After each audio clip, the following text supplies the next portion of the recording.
ব্যবসা বাণিজ্য বিভিন্ন বিষয় নিয়ে এশিয়ান টেলিভিশনের সাপ্তাহিক আয়োজন এশিয়ান বিজনেস অনুষ্ঠানে আপনাদের আমন্ত্রণ। সাথে আছি আমি সাবরিনা জিয়া। সুপ্রিয় দর্শক, আমাদের আজকের আলোচনার বিষয় তরুণ উদ্যোক্তা, গ্রামীণ অর্থনীতি ও গ্রামীণ ব্যাংক। আর এ বিষয় নিয়ে আমাদের সাথে আজ আলোচনার জন্য স্টুডিওতে উপস্থিত আছেন অধ্যাপক ডক্টর আব্দুল আল হান্নান চৌধুরী, চেয়ারম্যান, গ্রামীণ ব্যাংক ও অধ্যাপক, school of business and economics, north south university. Sir, আপনাকে আমন্ত্রণ আমাদের এশিয়ান বিজনেসের আজকের আয়োজনে। শুরুতেই আপনাকে অভিনন্দন জানাতে চাই। আপনি গ্রামীণ ব্যাংকের একটা গুরুদায়িত্ব গ্রহণ করেছেন সম্প্রতি। আপনার কাছে আজকে আমার অনেক কিছুই জানার আছে, যেহেতু আমাদের আজকে আলোচনার বিষয় রয়েছে তরুণ উদ্যোক্তা, গ্রামীণ অর্থনীতি, একই সাথে গ্রামীণ ব্যাংক। তো আর নিঃসন্দেহে আমাদের দেশের তরুণরা আমাদের একটা দেশের অর্থনীতিতে এক ধরনের বড় ভূমিকা রেখে যাচ্ছে, এবং বেকারত্ব বা থেকে যে এই যে উদ্যোক্তা যারা তৈরি হচ্ছেন, এই উদ্যোক্তাদের তৈরি করতে অন্তর্বর্তীকালীন সরকারের কী ধরনের পদক্ষেপ নেওয়া প্রয়োজন বলে আপনি মনে করেন? ধন্যবাদ প্রথমে এশিয়ান টিভিকে এবং এশিয়ান বিজনেস প্রোগ্রামে আমাকে আমন্ত্রণ জানানোর জন্য। আপনি আজকের বিষয়বস্তুটি রেখেছেন তরুণ উদ্যোক্তা, গ্রামীণ অর্থনীতি এবং গ্রামীণ ব্যাংক। আমি সদ্য গ্রামীণ ব্যাংকের চেয়ারম্যান হিসেবে নিযুক্ত হয়েছি, এবং শিক্ষক হিসেবে তো আপনি জানেন যে আমি সুদীর্ঘদিন শিক্ষকতা করছি বিশ্ববিদ্যালয়ে। আমরা তরুণদেরকে নিয়েই সবসময় কাজ করি। বাংলাদেশের প্রেক্ষাপটে আসলে আপনি এটা ধরে নিতে পারেন যে আমরা একটা তরুণ রাষ্ট্র, যে দেশে 35% স্টুডেন্টই আছে বলতে গেলে 30 বছরের নিচে। এবং আমরা যদি আরেকটু বয়সসীমাটা বাড়াই, 35 বছর বা 37 বছর ধরি, তাহলে আমাদের দেশের ওই সেগমেন্টটাও অনেক বড় চলে যায়। এই তরুণ প্রজন্মকে আমাদের শিক্ষা অঙ্গনের দিক থেকে যদি বলি, তাহলে আমাদের উচিত ছিল বা আমাদের উচিত যে আমরা তরুণ প্রজন্মকে ক্লাসরুমে এমন শিক্ষাদান করব যাতে করে তারা নিজেদের ক্যারিয়ারটা গড়তে পারে। এবং বাংলাদেশের যে পরিমাণ এমপ্লয়মেন্ট ক্রিয়েট হয়, সেটা কোনো স্ট্যাটিস্টিক্সে আমরা দেখি না যে পরিমাণ গ্র্যাজুয়েট আমরা তৈরি করি, তারা কোনোভাবেই কিন্তু বাংলাদেশের জব মার্কেটে এমপ্লয়েবিলিটির কোনো সুযোগ তাদের আছে। সে কারণেই আমরা যারা এই সমস্যাটার সমাধান করতে চাই আনএমপ্লয়মেন্টের, সেটা হচ্ছে আমরা সবসময় বলি যে গ্র্যাজুয়েটদেরকে বা তরুণদেরকে সবসময় শুধু চাকরি খুঁজতে হবে সেটার দিকে না দৃষ্টি রেখে চাকরির বাইরে গিয়ে তারা নিজেরা যেন এন্টারপ্রেনার বা উদ্যোক্তা হতে পারে। আপনি নিজেই আজকে প্রথমে রেখেছেন তরুণ উদ্যোক্তা। বাংলাদেশের সামগ্রিক অর্থনীতির পরিবর্তন যদি আমরা করতে চাই, আপনি এক্ষেত্রে মানে আমাদের এখনকার ইন্টারিম গভর্নমেন্টের কথা বলেছেন, তাহলে আমি মনে করি যে ইন্টারিম গভর্নমেন্ট কিন্তু খুব ভালোভাবেই, তারা কিন্তু তরুণদের সরকার। তাদের তরুণদের ন্যায্য দাবির জন্য, বৈষম্য বিরোধী আন্দোলনের জন্যই কিন্তু এই সরকারটা এসেছে। তার মানে কি? তার মানে হচ্ছে যে তরুণদের যে ন্যায্য দাবি আছে, তার মধ্যে আনএমপ্লয়েবিলিটি, অ্যাপ্রোপ্রিয়েট জব অথবা তাদের কর্মক্ষেত্র সৃষ্টি করা, সেটাই কিন্তু এই সরকারের একটা প্রধান কর্মকাণ্ড বলে আমি মনে করি যে তাদের সেটা থাকা উচিত। আমি একজন শিক্ষক হিসেবে আমি তো চাইবই সবসময় যে আমাদের তরুণ ছাত্রছাত্রীরা সবসময় কিন্তু তারা যেন আগামী দিনের যেন তারা সফল হতে পারে, সেই হিসেবে তারা যেন তারা কর্মক্ষেত্রে যেতে পারে এবং তারা যেন নিজ নিজ কর্মক্ষেত্রে সফলতা অর্জন করতে পারে। সে কারণে উদ্যোক্তা হলে তারা কিন্তু অন্যের জন্য জব ক্রিয়েট করতে পারে। সেক্ষেত্রে আমি মনে করি যে আমরা এমন একটা সমাজ বা এমন একটা দেশ চাই যে দেশে তরুণরা তাদের জবের অপরচুনিটি না থাকলেও তারা কিন্তু সুযোগ দেখতে পাবে যে আগামী দিনে তাদের জন্য এন্টারপ্রেনার হওয়ার বা উদ্যোক্তা হওয়ার সুযোগ রয়েছে। আমি মনে করি আজকে আমার নতুন করে আমি গ্রামীণ ব্যাংকের একটা দায়িত্ব পেলাম। এটা খুব বড় দায়িত্ব, চেয়ারম্যান পজিশন গ্রামীণ ব্যাংকের। আপনি জানেন যে গ্রামীণ ব্যাংক কিন্তু অনেক বড় একটা ব্যাংক, যেটার প্রায় 10.61 মিলিয়ন কাস্টমার রয়েছে, এবং আপনি জানেন 1.5 লাখ বা 6 লাখের মতো কাস্টমার রয়েছে। এরা এই ব্যাংকটা কিন্তু গতানুগতিক ব্যাংক থেকে ভিন্ন। আপনি জানেন যে এর জন্মলগ্ন থেকেই উদ্দেশ্যটা হচ্ছে যে প্রান্তিক পর্যায়ে গিয়ে বাংলাদেশের বঞ্চিত মানুষ, যেটাকে আমরা একসময় উইমেনদের জন্য আমরা দেখতাম যে এই ব্যাংকটা সর্বোপরি তাদের কিন্তু মহিলাদের নিয়ে কাজ করা, এবং পরবর্তীতে এই মহিলাদের পরিবারকেও সেখানে সম্পৃক্ত করা। যখন আমরা পরিবারকে সম্পৃক্ত করি তার মানেই হচ্ছে যে তাদের সন্তান চলে আসা, তাদের নিজেদের কর্মক্ষেত্র প্লাস তাদের সন্তানদের ভবিষ্যৎ নিয়েই কিন্তু এই ব্যাংকটা কিন্তু নানান ধরনের প্রক্রিয়া বা প্রোগ্রাম রেখেছে। এর মধ্যে আপনি দেখবেন যে আমরা এই গ্রামীণ ব্যাংক তার জন্মলগ্ন থেকেই বটম পিরামিড অফ দি সোসাইটিকে সবসময় সাপোর্ট দিয়ে যাচ্ছে এবং বিশেষ করে মহিলাদেরকে সাপোর্ট দিয়ে যাচ্ছে এবং তারা কিন্তু মহিলাদেরকেই উদ্যোক্তা বানানোর পিছনে ব্যাপক ভূমিকা রেখেছে। এই পর্যন্ত তারা ধরেন $37 বিলিয়ন 37+ বিলিয়ন ডলার লোন দিয়েছে এই যেই কাস্টমার বেজ আপনি বললেন এদের উপরে। এই যে লোনটা বিগত দিনে দিয়ে আসা হয়েছে এটা কিন্তু একটা ইফেক্ট করেছে যে মহিলাদের পরিবার বা একটা পরিবারকে এগিয়ে নেওয়ার ক্ষেত্রে। সেই কারণেই যখনই সময়ের পরিবর্তনের সাথে সাথে গ্রামীণ ব্যাংক তাদের বাচ্চাদের জন্য পড়াশোনার লোন দিয়েছে, তাদের নিজেদের কর্মক্ষেত্রের জন্য তারা কিন্তু ছোট ব্যবসা থেকে আরেকটু বড় ব্যবসা সেগুলো, এবং আমাদের দৈনন্দিন কালে এই সমস্ত পরিবারের চলাফেরার সময় যে কোনো সমস্যা হয় সেই সময়ে স্বল্পকালীন অনেক লোনের ব্যবস্থা করেছে। এটা গতানুগতিক ব্যাংকের সিস্টেম থেকে কিন্তু একটু ভিন্ন, আমরা সবাই জানি। এই যে $37 billion over the years of ধরেন 40 ইয়ার্স দেওয়া হয়েছে, এগুলো সবই কিন্তু কোলেটারাল ছাড়া, অর্থাৎ কোনো ধরনের জামানত বা ছাড়া এদেরকে দেওয়া হয়েছে। সেখানে আমাদের আস্থাটা কোথায়? আমাদের আস্থাটা হচ্ছে যে বটম পিরামিডে যারা আছেন, মহিলা, নারী অথবা বঞ্চিত অথবা গরিব, যারা অর্থনৈতিকভাবে এগিয়ে আসতে পারে নাই, তাদেরকেও কিন্তু আমরা বিশ্বাস করি যে তাদের এক ধরনের ক্রিয়েটিভিটি আছে এবং যেই ক্রিয়েটিভিটিটাকে, পটেনশিয়ালটাকে যদি আমরা ব্যবহার করি তাহলে কিন্তু এই মানুষটাকে, এই পরিবারটাকে এগিয়ে নেওয়া সম্ভব। সেই হিসেবে গ্রামীণ ব্যাংকের ইম্প্যাক্টটা শুধুমাত্র আপনি ইকোনমিক ইন্ডিকেটর দিয়ে দেখলে হবে না যে গ্রামীণ ব্যাংক কত ব্যবসা করলো, বরং আমাদেরকে দেখতে হবে যে গ্রামীণ ব্যাংক বাংলাদেশে কত মানুষের চেহারার পরিবর্তন করেছে, বাংলাদেশের কত ফ্যামিলির চেহারার পরিবর্তন করেছে, বাংলাদেশে কত ফ্যামিলির মেয়েদের বিয়ে দেওয়ার সময় তাদেরকে লোন দিয়েছে, বাচ্চাদেরকে পড়ার জন্য তাদেরকে লোন দিয়েছে এবং তাদের ব্যবসার প্রসার ঘটানোর জন্য লোন দিয়েছে, তাদেরকে ক্ষুদ্র ঋণ দিয়ে সেই ঋণটাকে আবার বর্ধিত করেছে। একের পর এক তারাই কিন্তু গ্রামীণ ব্যাংকের ডিপোজিটর হয়েছে। আমাদের দেশে একটা রং পারসেপশন আছে অনেকে গ্রামীণ ব্যাংক সম্পর্কে, কিন্তু তারা জানে না যে গ্রামীণ ব্যাংকের আজকের যা ক্যাপিটাল, মূলধন, এর ব্যাপক মূলধনই কিন্তু গ্রামীণ ব্যাংকের বড়োয়ারদের টাকা, যেগুলো তারা অর্জিত আয় ব্যবসা বাণিজ্য করে সে যে নিজে এক্সপান্ড করেছে, সে আবার অল্প অল্প করে কিন্তু সে তার নিজের ব্যাংকে সেটা জমিয়ে রেখেছে।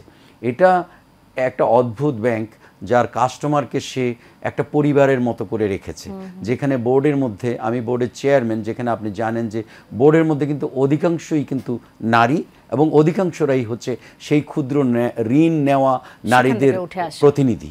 এবং এটা একটা এত সুন্দর করে এটাকে ডিজাইন করা যে আমরা বাংলাদেশ শুধু না, আপনি জানেন যে এটা একটা Nobel peace prize winning bank. কেন সেটা হলো? কারণ হচ্ছে এটা গতানুগতিক কনভেনশনাল ব্যাংকের চেয়ে এটার সমস্ত কিছুই কিন্তু ডিফারেন্ট, এটা চলেও কিন্তু একটা ডিফারেন্ট আইন এবং দ্বারা। সুতরাং এটার যে ইম্প্যাক্ট আজকে বিশ্বব্যাপী হয়েছে, বাংলাদেশে হয়েছে, এবং এটার মডেল নিয়ে সারা পৃথিবীতে মানুষ যে ক্ষুদ্র ঋণের ব্যবস্থাটা করছে বঞ্চিতদের জন্য, সমাজের ডিপ্রাইভড এবং লেস এডুকেটেড উইমেন, যারা ভালনারেবল কমিউনিটি, এই ভালনারেবল কমিউনিটিকে তারা চেষ্টা করেছে লোন দেওয়ার ক্ষেত্রে। তাদের বিশ্বাসটা হচ্ছে যে লোন শুধু ধনীদেরকে দেব তা না, আর লোন শুধু যার টাকা আছে তাদেরকেই দেব তা না, লোন তাদেরকেও দেওয়া যায় যার টাকা নেই কিন্তু তাকে বিশ্বাস করা যায়। সেক্ষেত্রে গ্রামীণ ব্যাংক প্রমাণ করেছে যে গ্রামীণ ব্যাংকের টাকা ফেরত আসে। আপনি জানেন যে আমাদের যতটুকু rate of return of loan যেটা নেয়, ভেরি লেস ফেলিয়ার রেট। আমাদের ব্যাড লোন কিন্তু ওই সেন্সে নাই বললেই চলে। কিন্তু আপনি দেখেন যে কনভেনশনাল ব্যাংকের আজকে যেই সমস্যা, সেটা কিন্তু আমরা বিশ্বাস করেছি তাদেরকে, যারা আমাদেরকে এই কাগজে কলমে দেখিয়েছে যে তাদের বড় ব্যবসা আছে এবং ওই ব্যবসাগুলো আরও বড় হবে এবং তাদেরকে বিশ্বাস করা যায়। কিন্তু সেক্ষেত্রে আমরা দেখেছি যে অনেকেই কিন্তু সেই বিশ্বাস ভঙ্গ করেছে।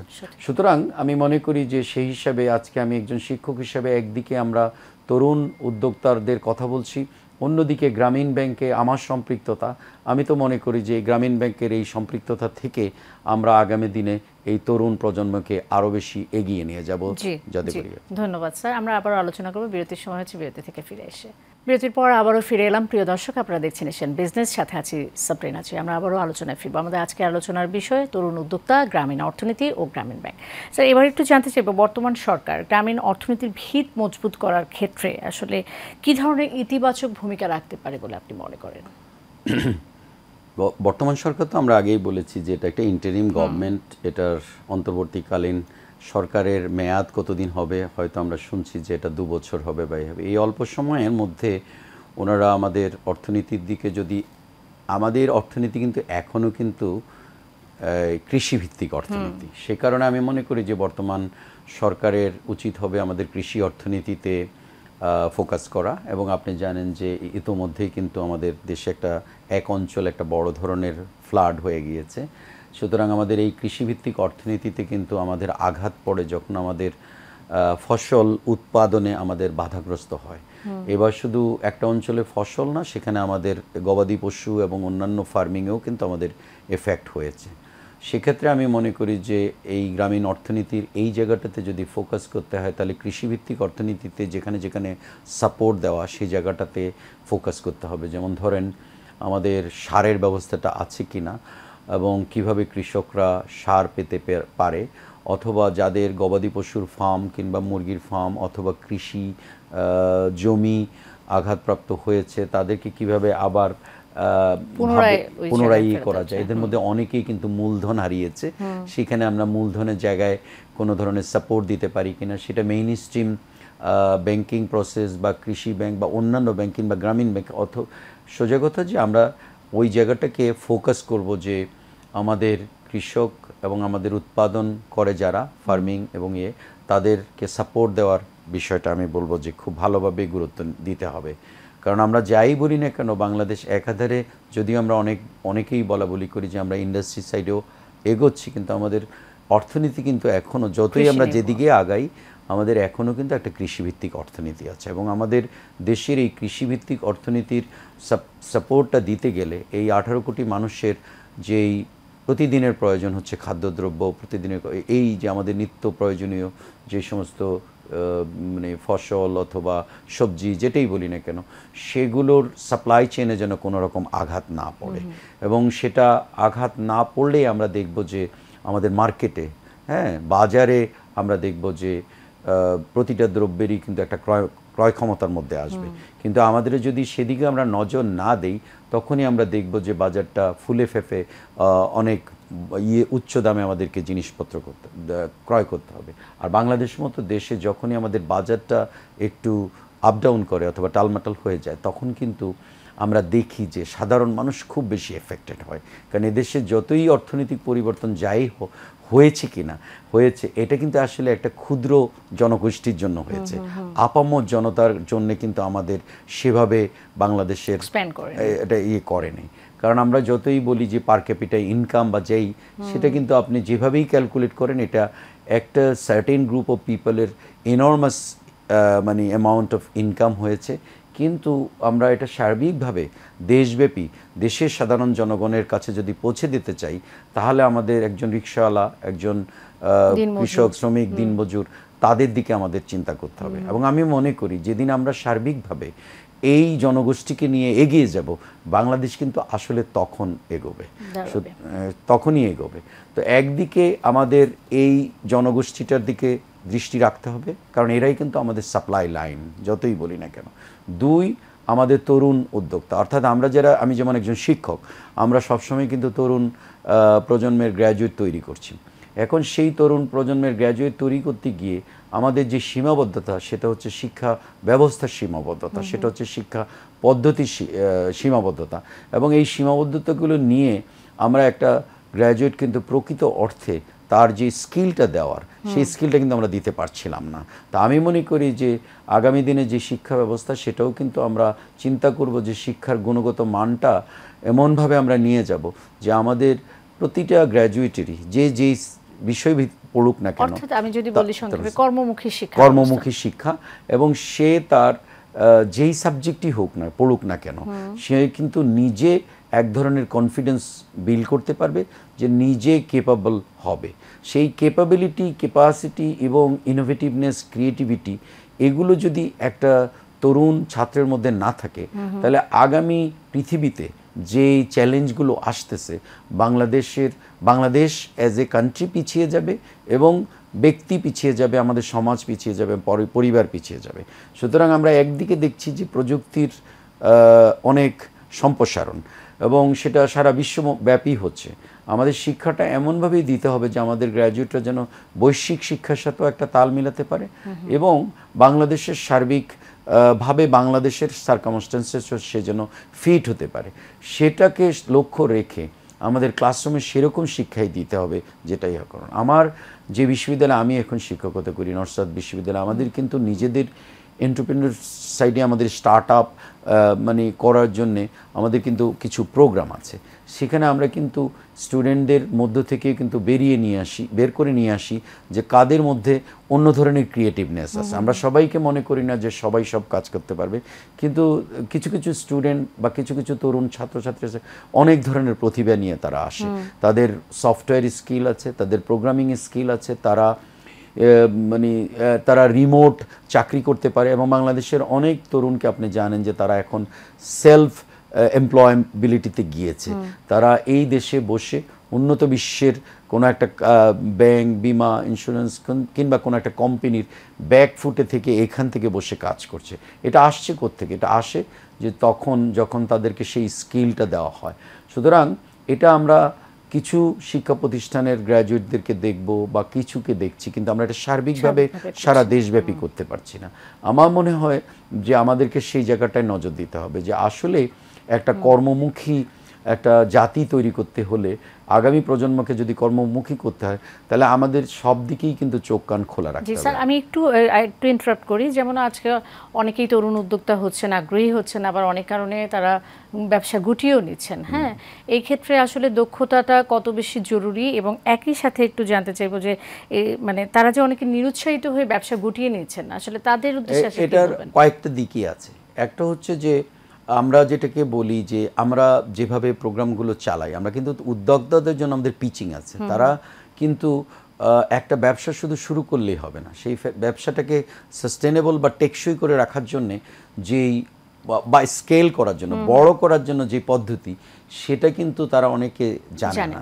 সে কারণে আমরা অনেক সময় বলি যে যখনই কোনো ব্যবসা করার জন্য কারো ইচ্ছা থাকে, সে তার নিজস্ব চেষ্টায় কোনো একটা জায়গায় পা দিল, কিন্তু তার পাশাপাশি তাকে ওই দক্ষতাটাও নিতে হবে যে আমি আজকে যে পরিমাণ উৎপাদন করছি সেটা আমি বাজারেও হয়তো বিক্রি করতে পারছি, কিন্তু যখনই আমার এই উৎপাদনটার অ্যামাউন্ট বাড়াতে হবে, তখন আমার ক্যাপিটালের পুঁজির অভাব হয়ে যায়, অথবা মার্কেট এক্সপানশন করতে পারি না, অথবা কি কি চ্যালেঞ্জ আছে, সেই জিনিসগুলোই কিন্তু তাদেরকে আমরা পিচিংয়ের মাধ্যমে শেখাই যে ইভেন আপনার যখন খুব ভালো আইডিয়া থাকে কিন্তু তার কাছে ক্যাপিটাল নাই, তাহলে সে ক্যাপিটালটা কোথায় পাবে?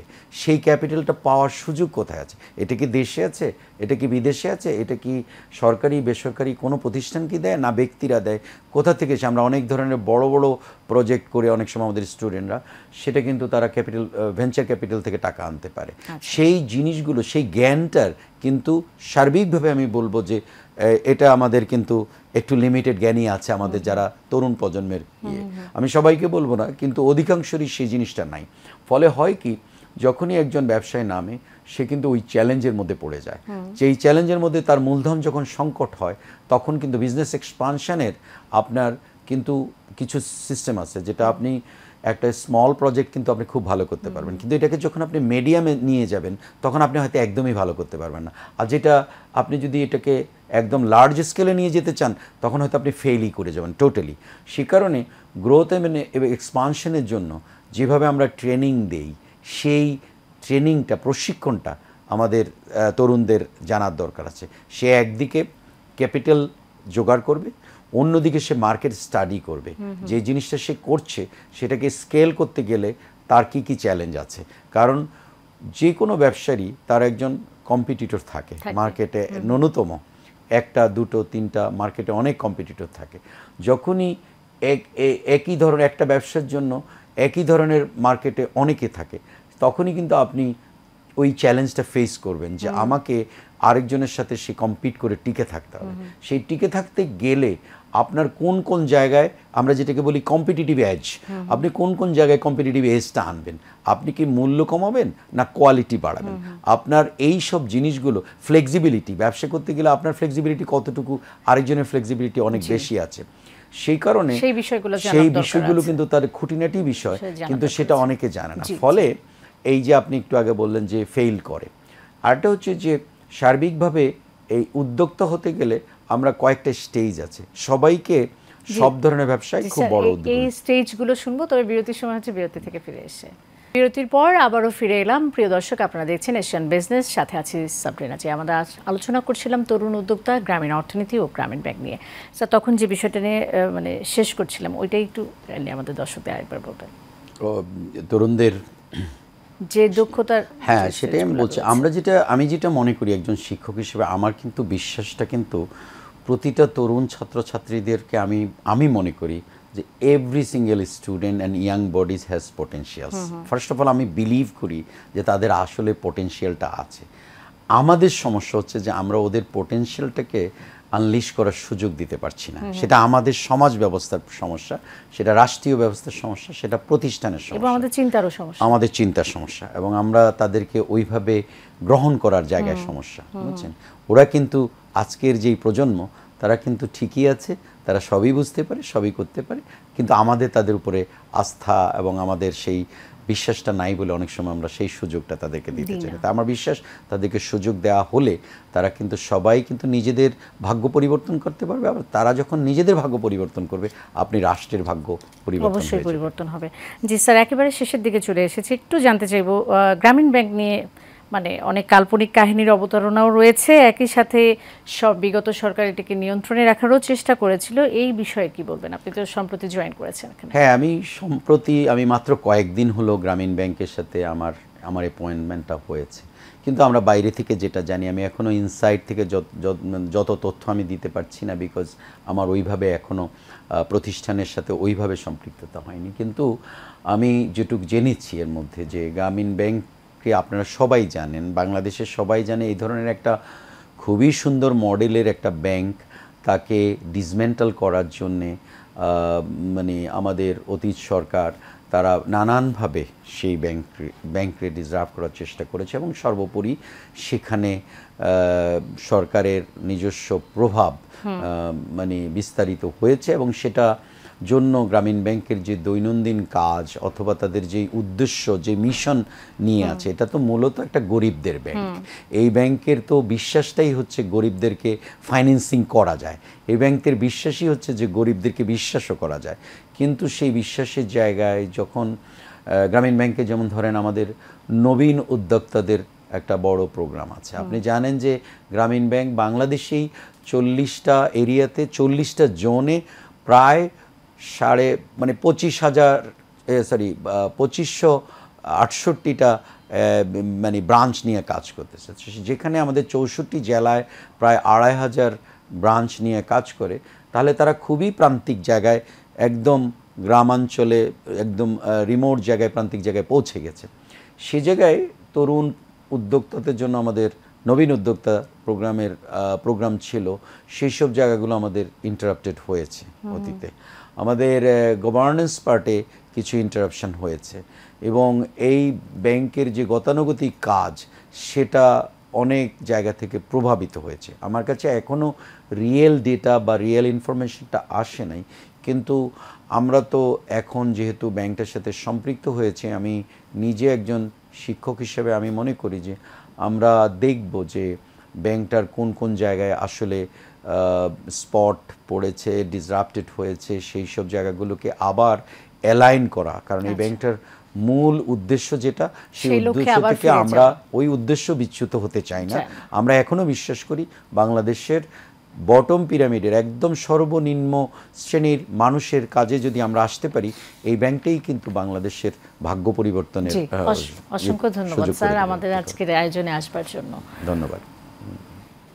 প্রিয় দর্শক, এশিয়ান বিজনেসের আয়োজন আজ এ পর্যন্তই। আগামী পর্বে আবারও দেখা হবে একই দিনে একই সময়ে। সে পর্যন্ত সবাই ভালো থাকবেন। ধন্যবাদ সবাইকে।